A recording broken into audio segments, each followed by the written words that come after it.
Bonsoir mesdames et messieurs.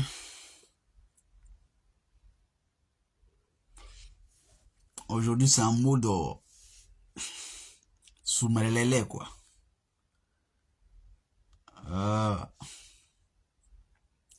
On va parler brièvement dans quelques 2, 5, 10 minutes de la sortie du président Gbagbo Laurent lors de la convention du PPAC.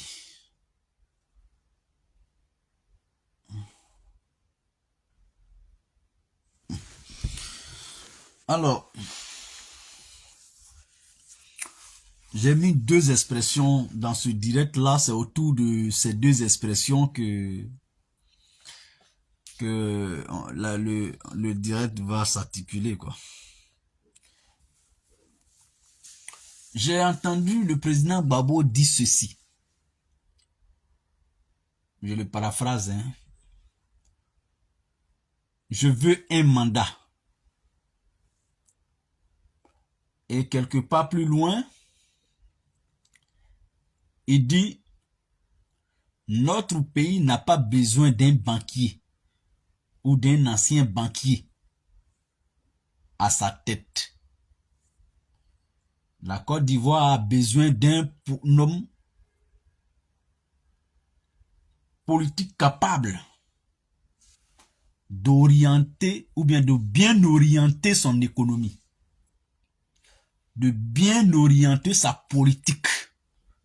Fin de citation. Moi, j'ai aimé d'une façon ou d'une autre. J'ai aimé. Mais le Matin Bonheur reprend demain ou lundi notre émission Matin Bonheur. Mais bien avant, je vais me prononcer. Partager le live. J'ai vu mon frère Doucouré Ousmane sur mon live. Merci Doucouré. Voilà, pour ne pas que j'oublie. Doucouré, je te dois un appel. Je dois t'appeler. En tout cas, demain, je vais tout faire pour pouvoir t'appeler.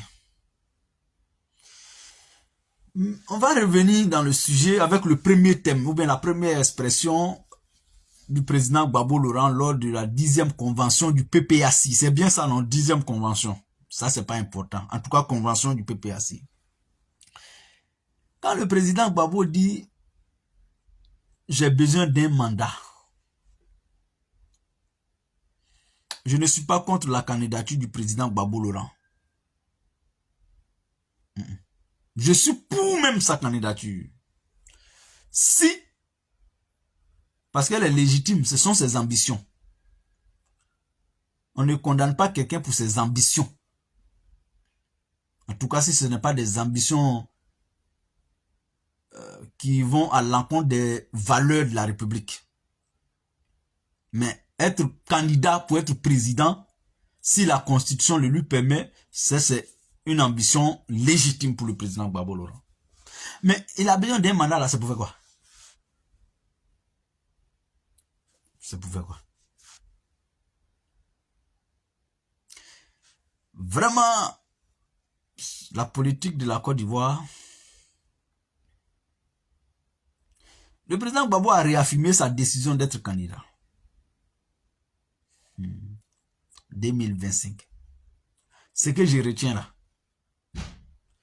c'est que le président Gbagbo, en fait, 2025, le président Ouattara n'aura pas de chance pour être candidat face à Kakabe seulement.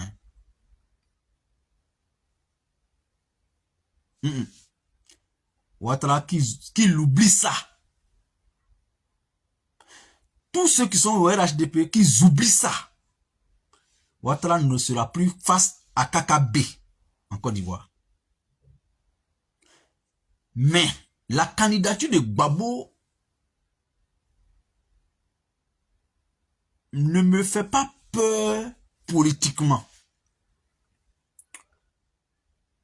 Mais ils ont le droit de nous laisser tranquilles.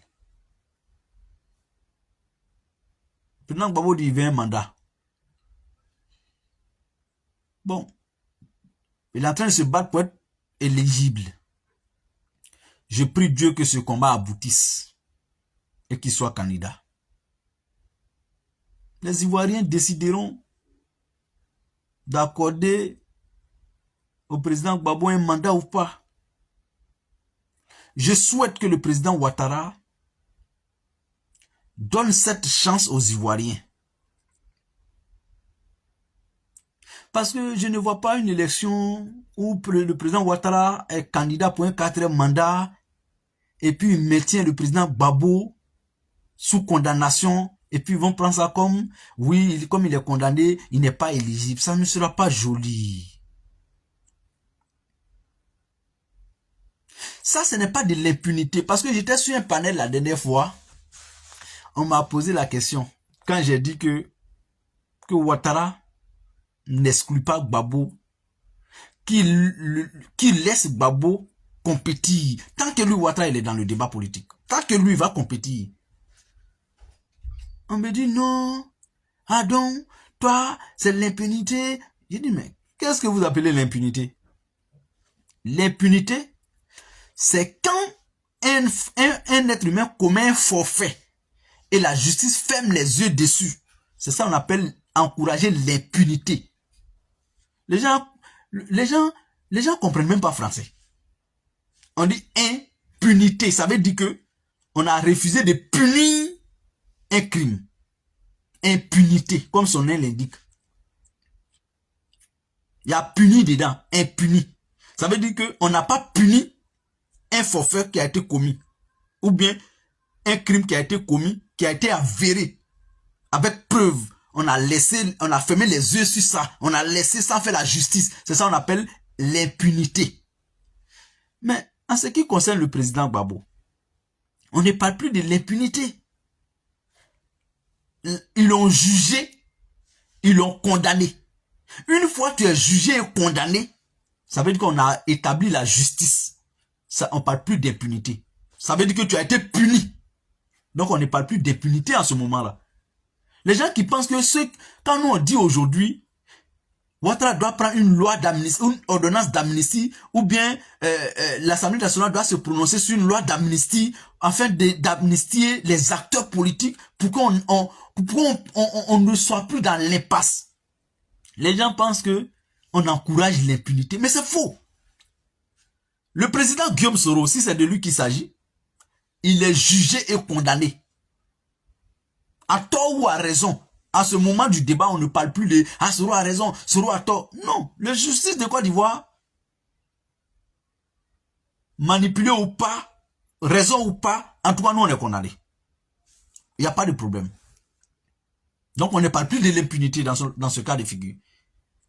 Mais pour donner une chance à la paix, le président Ouattara peut prendre des initiatives. Mais est-ce que la dernière fois, le président Ouattara n'a pas pris une loi, une grâce présidentielle pour libérer les Soutoussoul?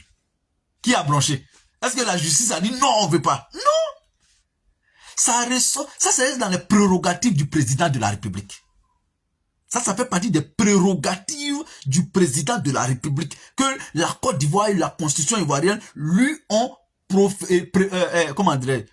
légué. C'est constitutionnel.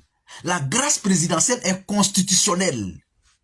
L'ordonnance d'amnistie est constitutionnelle. Tout cela font partie des prérogatives du président de la République. Mais si tout cela, le peuple de Côte d'Ivoire a dit au président Ouattara, si tu estimes, enfin, pour des sujets d'intérêt public, nous, peuple de Côte d'Ivoire, nous te léguons ce pouvoir-là de juger de l'opportunité d'amnistie ou de grâce présidentielle pour nous sortir d'une situation. Est-ce que c'est pas clair? Le président Ouattara a amnistié Soutoussoul en 2018 alors qu'il n'était même pas encore jugé. À plus forte raison, ceux qui sont jugés et condamnés. Qui peut le plus, peut le moins. Si le président Ouattara n'opte pas pour une ordonnance d'amnistie, pour rétablir les acteurs politiques sous condamnation actuellement, c'est que le président Ouattara veut que le pays s'embrase. C'est tout. Il n'y a même pas à débattre. C'est que le président Ouattara, c'est lui qui n'aime pas la paix. C'est que c'est lui qui veut qu'il y ait une crise institutionnelle ou bien une crise post-électorale en Côte d'Ivoire. Vous imaginez, Gbagbo en Côte d'Ivoire, en 2020, je vous rappelle que Gbagbo n'était pas en Côte d'Ivoire. Hein. C'est Bédié qui y était. Il revient dans le débat politique, il crée son parti, il dit je veux être candidat. On dit non, on t'a condamné à Abidjan ici pendant 20 ans. Et pourtant quand il est arrivé en Côte d'Ivoire, il n'était même pas encore gracié. Ils l'ont même pas mis en prison, ils l'ont pas mis aux arrêts. Ils l'ont même pas interrogé, ils l'ont même pas convoqué. Même dans un commissariat. Blé Goudé, même chose. Et pourtant on nous dit qu'ils sont condamnés. C'est une condamnation purement politique. Donc quand Gbagbo dit je veux faire un autre mandat, je veux qu'on laisse la possibilité aux Ivoiriens d'en décider. En tout cas, ce que je sais, le président Ouattara a toujours dit, si mes adversaires sont candidats, alors je serai candidat. Mais si toi tu es candidat, alors il faut laisser tes adversaires être candidats, ceux de la même génération que toi. Parce que c'est ça qu'il a dit. Si ceux de la même génération sont candidats, alors moi Ouattara, je suis candidat. Mais si toi tu es candidat en 2025, permets aux autres de ta génération d'être candidat aussi. On va voir. En tout cas, si on n'a pas peur de X ou de Y, on libéralise les débats. Et puis on s'en va. Surtout quand on est au pouvoir. Donc, je n'ai aucun problème avec une candidature de Gbagbo. J'ai mon idée sur ça. Mais je laisserai le soin aux Ivoiriens et aux urnes de trancher. C'est pourquoi je demande au président Ouattara de donner une chance à la paix en Côte d'Ivoire. Le président Ouattara Gbagbo a dit dans son speech, la Côte d'Ivoire n'a pas besoin d'un ancien banquier. Je vais être clair sur ce volet-là. Ce que je pense, c'est vraiment, c'est moi, je pense ça. Je pense qu'il parle de Thiam. Il ne parle plus de Ouattara. Parce que Ouattara n'est pas banquier. Le président Ouattara n'est pas un banquier. Est un économiste. C'est différent. Le président Alassane Ouattara n'est pas un banquier. Il est un économiste. C'est Thiam qui est banquier. Et aujourd'hui, on dit Thiam est un ancien banquier parce que il a exercé les fonctions de banquier, mais il n'est pas banquier aujourd'hui. Donc c'est un ancien banquier. Donc c'est de Thiam il parle. Ça c'est une commission pour ceux qui pensent que Thiam est un messie pour la Côte d'Ivoire. Le président Gbagbo, je vous rappelle pour ceux qui ont oublié, est un ancien président de la République qui a exercé pendant 10 ans à la tête de la Côte d'Ivoire. Donc quand il dit notre pays n'a pas besoin d'un banquier là, surtout d'un ancien banquier, il sait de quoi il parlait. Il a vu les ressources que génère notre sol et notre sous-sol, donc notre pays. Il sait de quoi il parle. On n'a pas besoin d'un banquier pour développer la Côte d'Ivoire. On a besoin d'un homme qui peut prendre des vraies décisions pour faire travailler les banquiers en Côte d'Ivoire. On a besoin d'un homme qui peut prendre les vraies décisions pour orienter la politique économique, sociale de notre pays. On me dit Thiam n'est pas banquier, il est ingénieur de polytechnicien. Bon, un ingénieur, il peut faire beaucoup de choses. En tout état de cause, il a été banquier. C'est vrai qu'il est ingénieur de formation. Mais quand on dit ingénieur, c'est pas une fonction. Ingénieur n'est pas une fonction, c'est une qualification. Donc, ingénieur, oui, mais ce n'est pas une fonction. Ah, je suis ingénieur. De quoi? C'est de quoi là qui est fonction? Donc un ingénieur comme Thiam, il peut être banquier, il peut être, en tout cas, beaucoup de choses, mais il a été banquier. Je pense que je ne me trompe pas. Donc, Crédit Suisse, là, c'est banque. Donc, Marie de Souza, je pense que je ne me trompe pas. En tout cas, merci pour ce rappel-là. Oui, je n'ai pas oublié.